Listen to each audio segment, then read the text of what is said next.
Hello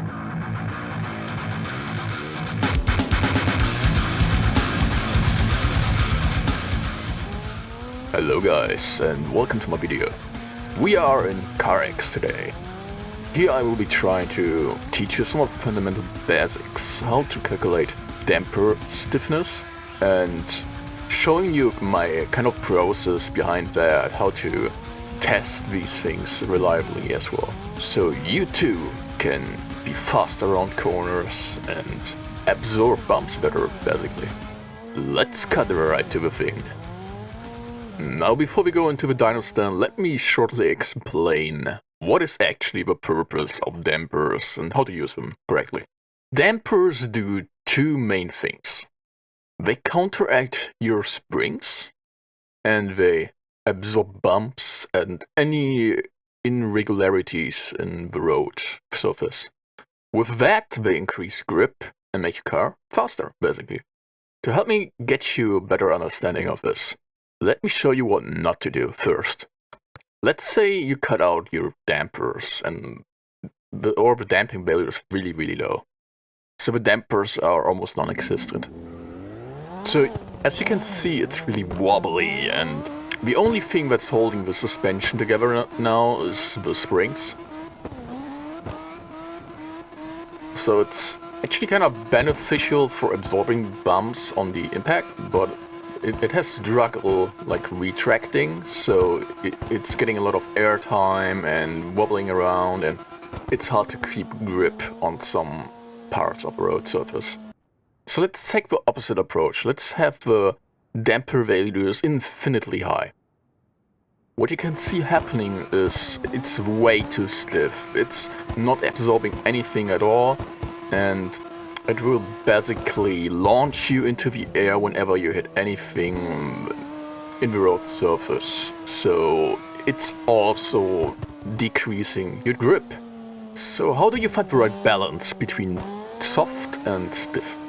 One thing is to keep an eye on your spring stiffness. The stiffer the spring, the stiffer the damper. That goes for each individual side of a car, like front and back. Another thing is that dampers have two individual properties at them. They can either retract or contract, like compress. In-game it's called bump or rebound. Bump is compression, rebound is retraction. The ideal setting we are trying to chase here is the bump being soft enough to compress anything on the road, while being as stiff as possible to reduce the wobbly effect I talked about earlier. Now the rebound needs to be always stiffer than the bump.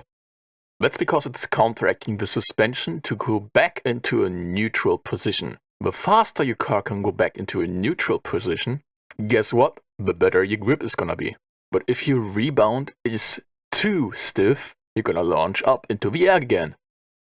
Another tip I can give you is having the stiffness of the front dampers always a little bit higher than the back.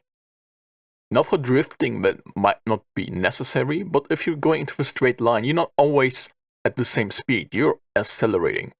And with that, by the time your front wheels get over a bump, your back wheels gonna be faster than your front wheels were before, right? With that said, now you have a basic understanding how dampers work, right? But you might have noticed that there's another setting called quick damping. Now, quick damping isn't a concept of a real world. Real dampers don't have quick damping. In this case, I like to think of it as the beginning of a scale, and the normal damping as sort of like a end of a scale thing. So quick damping takes care of really sharp bumps in the road, whereas the normal damping basically takes care of all the rest. So with that said, the quick damping has to absorb way more in way less time. So most of the time I have them at really low values, like a tenth of the normal damping, to kind of support that range of motion for the suspension. If you're deaf and watching this video, let me know what the fuck this is for. Like, I don't even... I don't really get the concept behind splitting these two up, but whatever. So now that you know what all of this means, let's talk about how you test these settings on track for real. Now for testing, you ideally want a really rough road surface, like something really bumpy. So you always see what's going to happen with your suspension, and it's going to make it a little bit easier to find where your problems are. My way of doing this, for example, on parking, this is outer ring I will show you here. I always like drive in a long straight line. This part of the map is really good for finding your normal damping values, and then there's this small part section in the parking garage.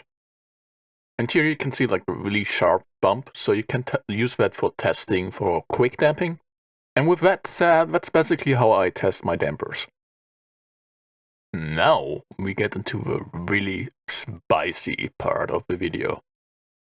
I will explain to you roughly how to calculate the damping values as a base for your own damping values. As I said before, the springs tension is really important here because they counteract the dampers. So the first thing we have to do is find the right spring stiffness. Now what I did here with my RX-7, for example, is I used aftermarket spring values from an actual RX-7 springs you can buy on the market. Now you don't have to do that, it's more of a preference thing. I like to keep my cars generally more realistic, but the general rule of thumb here I would try to follow is having the rear softer than the front. Basically the same reasoning applies here as the dampers. When you accelerate, your rear needs to compress more distance in a shorter time. So now that you have your spring stiffness dialed in, what do you do now? There is a physical formula you can apply to get the correct damping values.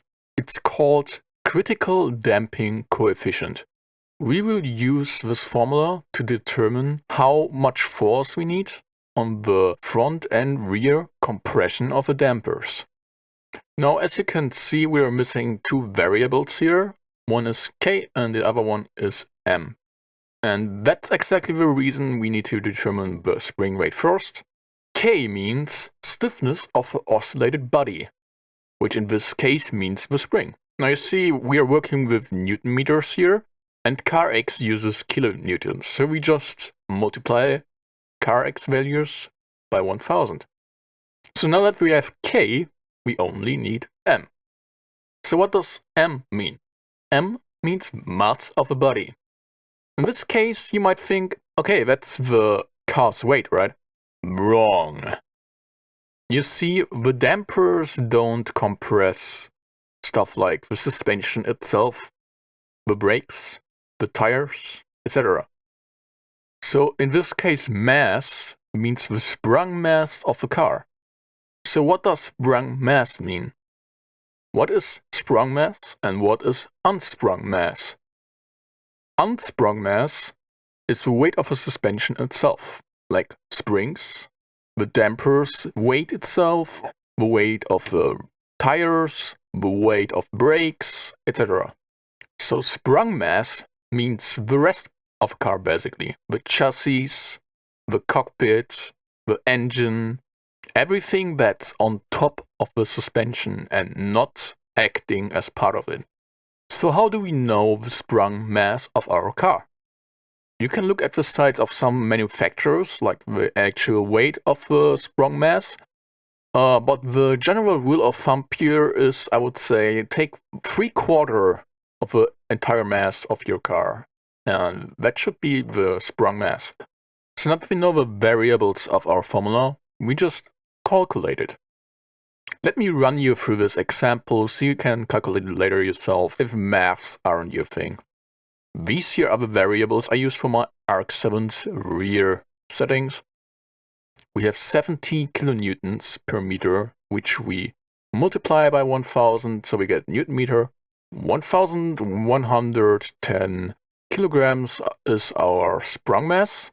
However, we are calculating only the rear, right? So it's half of the sprung mass, because the RX-7 has a weight distribution of 50-50 back and front.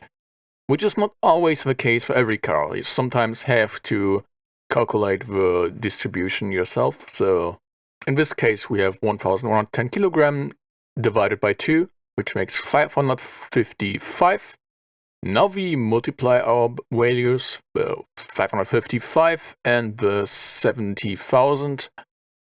Then we take the root of that, and the result of that we multiply by 2, and that is our critical damping coefficient.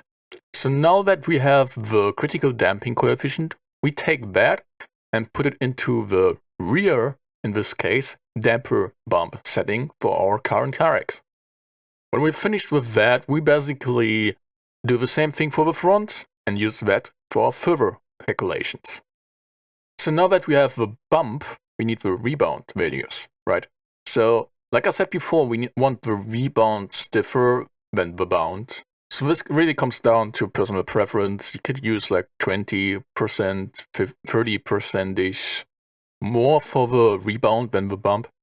So play a little bit around with these values and test what just works best for you. And after you've done that, we can go to the quick damping values. And like I said, I would recommend trying maybe 1/10 of the original damping values. So, and that's basically it. You got all your damping values set up now, hopefully. On the last note, none of these settings are like the perfect match for all the speeds you're going for. That's why you should try and play around a little bit. Not every driver pulls the same style off, same speed, same angle. So finding the right values that suits your style is the key thing I would take away here. If you find yourself enjoying the video and think that this information was helpful, leave a like, join the Drift Hub community. We have a Discord server set up, we have tunes, we have liveries, mods, maps, whatever, you name it. With that said, peace out.